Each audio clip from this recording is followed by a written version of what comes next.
আমরা কিন্তু অনেকেই জানি না মিষ্টি কুমড়ার শাকগুলো কীভাবে রান্না করলে খেতে সবথেকে মজার হয়। আজকে আমি সেভাবে রান্না করে দেখাবো। হ্যালো ফ্রেন্ডস, আসসালামু আলাইকুম। আজকে রেসিপিতে স্বাগতম জানাচ্ছি। প্রথমে একটি প্যানের মধ্যে 1.5 কাপ পানি দিয়েছি। পানিটা যখন বলক চলে আসবে তখন 1 চিমটি হলুদের গুঁড়া দিয়ে দিলাম। আর বড় সাইজের একটি আলু এরকম সাইজ করে কেটে দিয়ে দিলাম। এটা একটু ভাপ দিয়ে নেব যখন হালকা সিদ্ধ হবে। আর আমি এটা ঢাকনা দিয়ে ঢেকে দিব। ঢাকনা দিয়ে ঢেকে 1 মিনিটের মতো রাখলেই কিন্তু আলুটা সিদ্ধ হয়ে যায়। আর আলুটা কিন্তু বেশি সময় লাগে না সিদ্ধ হতে। তারপরে ঢাকনাটাকে উঠিয়ে নিলাম। দেখতে পাচ্ছেন সিদ্ধ হয়ে গিয়েছে। 1 মিনিটের মতো রেখেছিলাম চুলার আঁচ বাড়িয়ে দিয়ে। তারপরে আগে থেকে ধুয়ে পরিষ্কার করে কেটে নিয়েছি মিষ্টি কুমড়া শাকগুলো ডোকা সহ।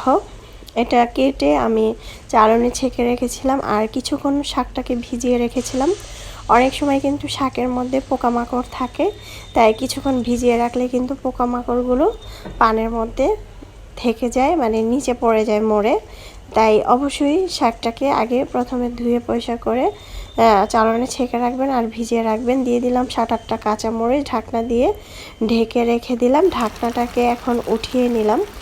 উঠিয়ে দেখতে পাচ্ছেন খুব সুন্দরভাবে কিন্তু এটা সিদ্ধ হয়ে গিয়েছে। আর বেশি ঢাকনা দিয়ে দিলে কিন্তু বেশি যদি ঢাকনা দিয়ে ঢেকে দেন তাহলে কিন্তু লাল কালার হয়ে যাবে আর এই সবুজ কালারটা থাকবে না।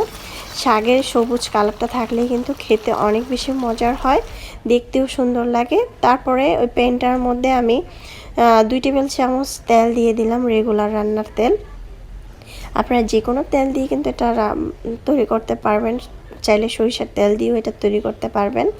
দিয়ে দিলাম রসুন কুচি। প্রথমে আমি এখানে বড় সাইজের একটি রসুন কুচি আর একটি পেঁয়াজ কুচি, তারপর আমি 2টি শুকনো মরিচ ভেঙে দিয়ে দিলাম। এগুলো একটু ভেজে নেব। যখন এগুলো ভাজা হবে, ব্রাউন কালার হয়ে আসবে, তখন আমি এখানে দিয়ে দিচ্ছি পেঁয়াজ কুচি। আমি এখানে বড় সাইজের একটি পেঁয়াজ কুচি দিয়েছি। রসুনটা আগে প্রথম লাল করে ভাজার পরে পেঁয়াজটা দিয়েছি। যখন এরকম লাল হয়ে ভাজা হবে তখন দিয়ে দিচ্ছি শাকগুলো। আমি একটু শাকের মধ্যে একটু ঝোল ঝোল রেখেছি, আপনারা না চাইলে ঝোলটা কিন্তু শুকিয়ে নিতে পারেন। এখন আমি এই ঝোলটাকে ভালোভাবে এপাশ ওপাশ করে নেড়ে চেড়ে এটাকে রান্না করে নিচ্ছি। আরও 2 থেকে 3 মিনিটের মতো। অবশ্যই ঢাকনা দিয়ে ঢাকা যাবে না, আর অবশ্যই এটা কিন্তু ঝাল ঝাল করে রান্না করতে হবে, তাহলে খেতে অনেক বেশি মজা হবে।